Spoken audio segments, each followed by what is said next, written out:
Visas vision అని ముషారాంబాగ్ లో foreign language నేర్పించే ఇన్స్టిట్యూషన్ ఉందండి. అందులో మేము ఏంటంటే ఫారెన్ లాంగ్వేజ్ నేర్పిస్తా అని చెప్పేసి అంటే వాళ్ళే మాకు కాల్ చేసేసి రండి ఇట్లా అన్నారు. సరే అని చెప్పేసి మేము వేరే ఊర్ల నుంచి వచ్చినాము. అక్కడ నుంచి వాళ్ళు జాయిన్ చేయించుకున్నారు.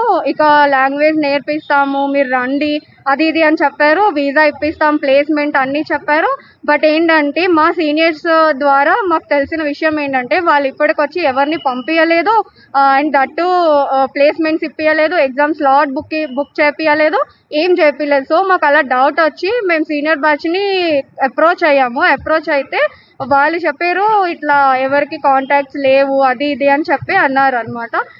సో మాకు డౌట్ వచ్చేసి ఇక మేము ఒక్కొక్కటి ఎంక్వైరీ చేసుకుంటున్నాము. ఎంక్వైరీ చేసిన దాంట్లో ఈయనకి ఎట్లాంటి కాంటాక్ట్స్ లేవు, ఫారెన్ లాంగ్వేజ్ మీద అంత గ్రిప్ లేదు, అది ఇది అని మాకు తేలింది. సో ఇంకా నమ్మకం లేక మేము డిఎస్పీ సార్ని కలిసినాము. కలిసిన తర్వాత సార్ వచ్చేసి మాకు రిఫర్ చేశారు. మలక్పేట్ జోనల్ ఆయన సార్ని రిఫర్ చేశారు, శ్రీకాంత్ గారిని. సో అక్కడ నుంచి ఇక్కడికి రిఫర్ చేశారు. ఇక్కడ రిఫర్ చేసినాక ఆయనని తీసుకొచ్చారు, మంచిగానే చేశారు, అంతా బాగానే ఉంది. ఏమైనా అయితే ఏమంటే మళ్ళా మాకు చట్ట ప్రకారం మేము చేయాల్సినవి ఉన్నాయి, అది ఇది అని చెప్తున్నారు. తీరా ఆయన రఘువీర్ గారు మాకు కాల్ చేసేసి కాంప్రమైజ్కి వస్తున్నారు. సరే కాంప్రమైజ్కి రండి, నో ఇష్యూ, కానీ మాకు అగ్రిమెంట్ కావాలి అని అంటే మాకు అగ్రిమెంట్ మేము ఇయ్యము, పైసలు ఇస్తా, అప్పుడు మాట్లాడతా, ఇప్పుడు మాట్లాడతా అని చెప్పేసి ఆయన అంటుండ అనమాట. సో మాకు నమ్మకం లేదు, ఈ పోలీస్ వాళ్ళు కూడా ఏదైనా చేస్తారు అనేది అంటే మాకైతే నమ్మకం లేదు సార్.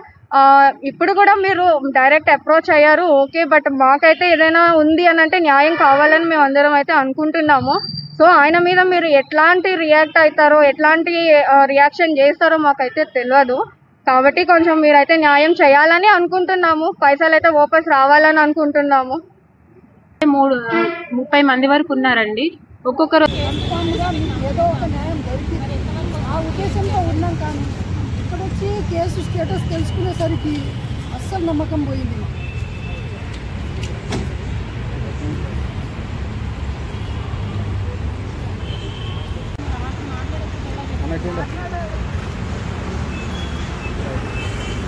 ఎప్పుడన్నా మీ పేరు ఏం పేరు?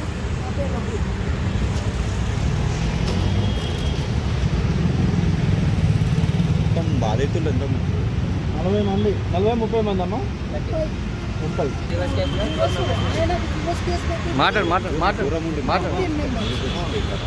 మొత్తం 32 ఇంకా ఉన్నారు. ప్రీవియస్ ముందు వాళ్ళు ఉన్నారు.